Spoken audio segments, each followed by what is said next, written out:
یہ تو آپ سب جانتی ہی ہیں کہ شب قدر رمضان المبارک کے آخری عشرے کی طاق راتوں میں ہوتی ہے، یعنی 21، 23، 25، 27 اور 29۔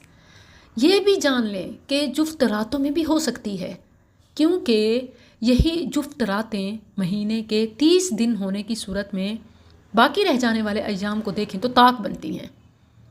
صحیح بخاری میں سیدنا ابن عباس رضی اللہ عنہما سے مروی ہے، رسول اللہ صلی اللہ علیہ وسلم نے فرمایا، شب قدر آخری عشرے کی 9 گزر جانے والی یا 7 باقی رہ جانے والی راتوں میں ہے۔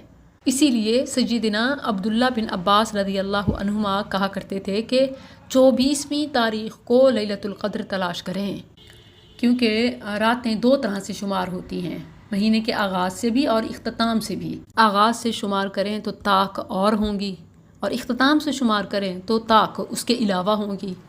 اسی لیے جسے ہم طاق سمجھ رہے ہوتے ہیں وہ جفت بھی ہو سکتی ہے، جسے ہم جفت سمجھ کے چھوڑ رہے ہوں وہ آخر کے لحاظ سے طاق ہو سکتی ہے۔ اسی لیے جو حتمی، یقینی اور پکی طاق رات پانا چاہے تو وہ آخری عشرے کی ساری راتیں عبادت کرے، تاکہ لیلۃ القدر 100% نصیب ہو سکے اور اسے کسی رزق میں یا مغالطے میں ضائع نہ کریں۔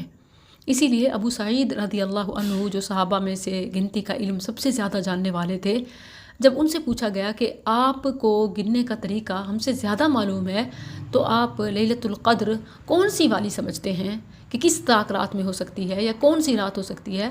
تو ابو سعید رضی اللہ عنہ نے کہا کہ جب 21 راتیں گزر جائیں تو اب جو اس کے بعد آئے گی وہ 22ویں رات ہے، یہی 9ویں رات ہے۔ پھر جب 23 راتیں گزر جائیں اب اس کے بعد جو آئے گی وہ 7ویں رات ہے۔ پھر جب 25 راتیں گزر جائیں تو اس کے بعد والی رات 5ویں ہے۔ اس لیے اگر کوئی یقینی طور پر لیلۃ القدر حاصل کرنا چاہتا ہے تو وہ پورا آخری عشرہ ایون جفت اور طاق کی تفریق کیے بغیر مکمل عشرہ ہی قیام کرے۔ ایک اور تفسیر میں ہے کہ لیلۃ القدر رمضان کے آخری عشرے کی طاق راتوں میں گھومتی ہے۔ یہ بات تو درست ہے، لیکن طاق رات مہینے کی ابتدا اور انتہا دونوں اعتبار سے مختلف ہوتی ہے۔ اسی لیے جسے آپ طاق سمجھ رہے ہیں ہو سکتا ہے وہ جفت ہو، اور جسے آپ جفت سمجھ رہے ہیں ہو سکتا ہے وہ طاق ہو۔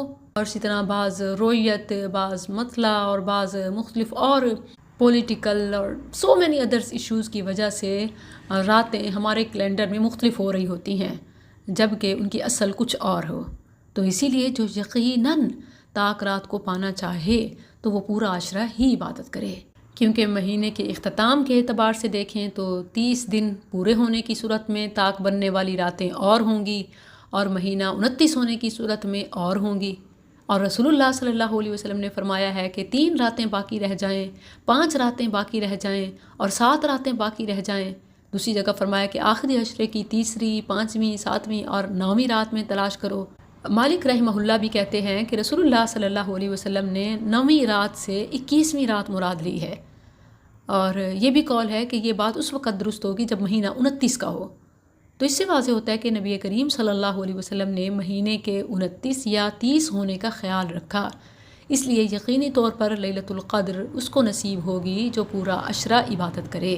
ابن تیمیہ رحمہ اللہ کی کیلکولیشن بھی بڑی زبردست ہے۔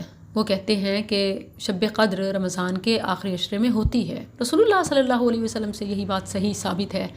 آپ صلی اللہ علیہ وسلم نے فرمایا شب قدر رمضان کے آخری عشرے میں ہے، لیلۃ القدر آخری عشرے کی طاق راتوں میں آتی ہے، لیکن یہ طاق راتیں گزشتہ ایام کے اعتبار سے 21، 23، 25، 27 اور 29 بنتی ہیں، جبکہ باقی رہنے والی راتوں کے اعتبار سے طاق راتیں الگ بنیں گی، یعنی اس کے علاوہ ہوں گی۔ جیسے نبی کریم صلی اللہ علیہ وسلم سے ثابت ہے کہ جب 9 راتیں باقی رہ جائیں، جب 7 راتیں باقی رہ جائیں، 5 راتیں باقی رہ جائیں اور 3 راتیں باقی رہ جائیں، یعنی آخر سے آپ نے شمار فرمایا۔ اس بنا پر اگر مہینہ 30 دنوں کا ہو تو حدیث کے مطابق جفت راتوں کو طاق راتیں بنے گی، لہٰذا 22ویں رات 9ویں باقی رہنے والی رات ہوگی، 24ویں رات 7ویں باقی رہنے والی رات ہوگی۔ ہاں اگر مہینہ 29 دنوں کا ہو تو پھر مہینے کے آغاز اور اختتام دونوں ہی اعتبار سے طاق راتیں ایک ہوں گی، اور اگر ایسا نہ ہو 30 کا ہو تو پھر اپوزٹ ہو جاتی ہیں۔ لہٰذا معاملہ جب ایسے ہے تو اہل ایمان کو لیلۃ القدر پورے آخری عشرے میں تلاش کرنی چاہیے، جیسا کہ رسول اللہ صلی اللہ علیہ وسلم کا بھی فرمان ہے کہ التمسوها فی العشر الاواخر واللہ الموفق۔